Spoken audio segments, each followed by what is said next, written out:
discussions here have to be centered on Asia and particularly China, and so what the industry can learn from China is always a fascination for everyone. But what heartened me, I have to say, was a number of ways in which the theme that's dear to our heart in the Consumer Goods Forum of collaboration kept coming up. And I'll single out sort of 2 or 3 examples. One was, in fact, from David Taylor of Procter & Gamble. I don't know if you noticed this. He was talking about the impact of scale. But what struck me was, rather than a chief executive of Procter & Gamble talking about Procter & Gamble, that man spoke a little bit about Procter & Gamble, quite a lot about L'Oreal, quite a lot about Unilever. In other words, he was giving credit to and mentioned collaborations with his competitors as well as with retailers. So collaboration. Then we had Dick Boer from Ahold Delhaize and Emmanuel Faber from Danone talking about collaboration on the ground in helping consumers live healthier lives.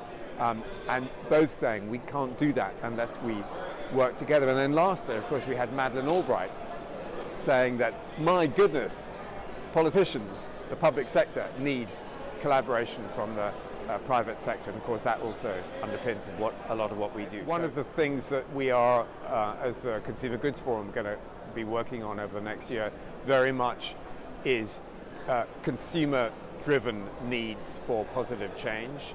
And I'll give you just a couple of examples of themes that I think are going to carry on running and on which we are working. So one is plastic waste. We in Europe see a lot of that issue, but it is around the world. The industry knows it has to do something about it, and we are indeed collaborating heavily on that. So I think plastic waste, just as one example, will be.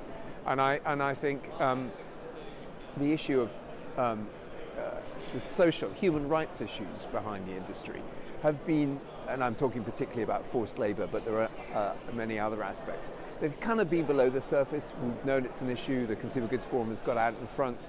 I think that's an issue that consumers are suddenly going to start to wake up to.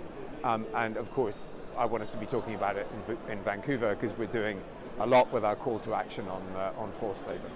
So, but you can ask me in Vancouver whether I got any of that right.